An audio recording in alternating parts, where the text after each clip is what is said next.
ഒറ്റയ്ക്ക് ജീവിക്കുന്നവരാണ് ബഹുഭൂരിപക്ഷം പ്രവാസികളും. ഈ ഒറ്റപ്പെടൽ എന്നത് WHO ഏറ്റവും ഒടുവിലത്തെ കണക്ക് പ്രകാരം ലോകത്ത് 6 ഒറ്റപ്പെടുന്നു എന്നുള്ളതാണ്. ഒറ്റപ്പെടൽ മരണത്തിലേക്ക് പോലും നയിക്കുന്നു എന്ന ഭയാനകമായ വിവരം പോലും നമുക്ക് മുന്നിലേക്ക് എത്തുന്നുണ്ട്. Clinical psychologist doctor Siji Raveendran എന്താണ് ഈ പ്രവാസികൾക്കിടയിലെ ഒറ്റപ്പെടലിനെ കുറിച്ച് പറയാനുള്ളത്? ഒറ്റപ്പെടൽ ഇപ്പം ഒരു മാരകമായിട്ടുള്ളൊരു പ്രശ്നമായിട്ട് വരുന്നുണ്ട്. നമ്മൾ മോസ്റ്റ്ലി പറയുന്നത് 15 സിഗരറ്റ് ഒരുമിച്ച് വലിച്ചാലുള്ളതിലും ഭീകരമാണ് ലോൺനെസ് എന്നാണ്. കാരണം അത് അറിയില്ല, സ്ലോ കില്ലിംഗ് ആണ് നടത്തുന്നത്. സോ മോസ്റ്റ്ലി അത് പുരുഷന്മാരിൽ കുറച്ച് കൂടുതലാണ്. ഞാൻ അതുകൊണ്ട് തന്നെ അതിനെക്കുറിച്ച് സ്പെസിഫിക് ആയിട്ട് പറയാൻ ആഗ്രഹിക്കുന്നു. കാരണം മോസ്റ്റ്ലി പുരുഷന്മാർ അവർ പഠിച്ചിട്ടില്ല എങ്ങനെയാണ് അവരുടെ ഇമോഷൻസിനെ റെഗുലേറ്റ് ചെയ്യണമെന്നുള്ളത്. അവർ പഠിച്ചേക്കുന്നത് എന്താണ്, എല്ലാം സപ്രസ് ചെയ്യുന്നിടത്താണ് മിടുക്ക്, അല്ലെങ്കിൽ എല്ലാം സപ്രസ് ചെയ്യുന്നിടത്താണ് സ്മാർട്ടായിട്ടും ഇൻ്റലിജൻ്റ് ആയിട്ടും ബോൾഡ്നെസ്സും അവർ കാണിക്കുന്നത്. പലപ്പോഴും കണ്ടിട്ടില്ലേ, നമ്മുടെ കുടുംബത്തിലൊക്കെ എന്തെങ്കിലും മരണം പോലുള്ള ഒരു കാര്യം വരുമ്പോഴും ഇവർ പലപ്പോഴും അവരുടെ ഇമോഷൻസ് സപ്രസ് ചെയ്ത്, ഞാൻ തകർന്നു പോയാൽ, ഞാൻ കരഞ്ഞാൽ ചുറ്റിനുള്ളവരെല്ലാം തകർന്നു പോകുമെന്ന് വിശ്വസിച്ച് അവരവരുടെ ഇമോഷൻസിനെ ഹൈഡ് ചെയ്ത് വെക്കാറുണ്ട്. അത് പാടില്ല. നമ്മൾ ചിരി വരുന്നത് പോലെ തന്നെയുള്ള ഒരു അനദർ ഇമോഷനാണ് കരച്ചിൽ, അല്ലേ? അതൊരിക്കലും നമ്മുടെ ഫെയിലിയറോ വീക്ക്നെസ്സോ അല്ല, അത് നമ്മുടെ സ്ട്രെങ്താണ്, അല്ലേ?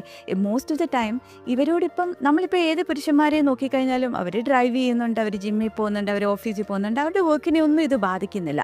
പക്ഷേ ഉള്ളിൽ അവരൊരു അഗ്നിപർവ്വതം കൊണ്ട് നടക്കുന്ന പോലെ ആയിരിക്കാം. പക്ഷേ അത് അവരും അൺഫോർച്ചുനേറ്റ്ലി അറിയുന്നില്ല എന്നുള്ളതാണ് ഏറ്റവും മേജർ പ്രശ്നം.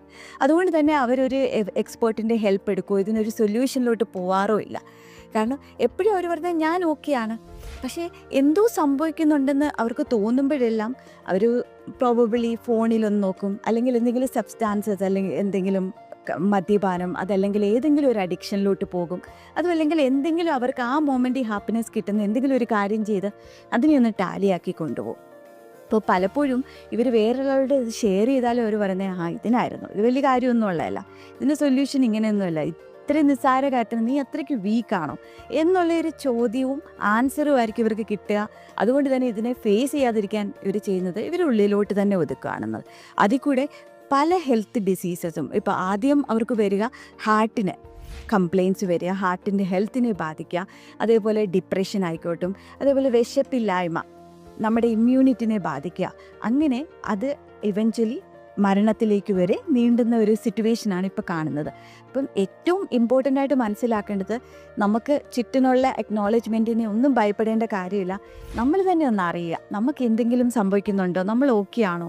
നമ്മൾ ഒരു ഡീറ്റോക്സിങ്, അതായത് നമ്മുടെ ഇമോഷൻ ഡീറ്റോക്സിങ് പറയും. നമ്മളിപ്പം ഏതൊരു പനി വന്നാലും ഒരു ഡോക്ടറെ അടുത്ത് പോകുന്ന പോലെ തന്നെയാണ് നമ്മുടെ മെൻ്റൽ ഹെൽത്തും ഇമ്പോർട്ടൻ്റ് ആണ്. ഏതെങ്കിലും ഒരു മൊമെൻറ്റിൽ ഒരാളുടെ ഹെൽപ്പ് വേണമെന്ന് തോന്നുവാണെങ്കിൽ ഡെഫിനറ്റ്ലി നമ്മളത് എടുക്കണം. അതും ജഡ്ജ്മെൻ്റൽ അല്ലാത്ത ഒരാളുടെ അടുത്ത് ഈവൻ അത് പോയി ഷെയർ ചെയ്താലും മതി.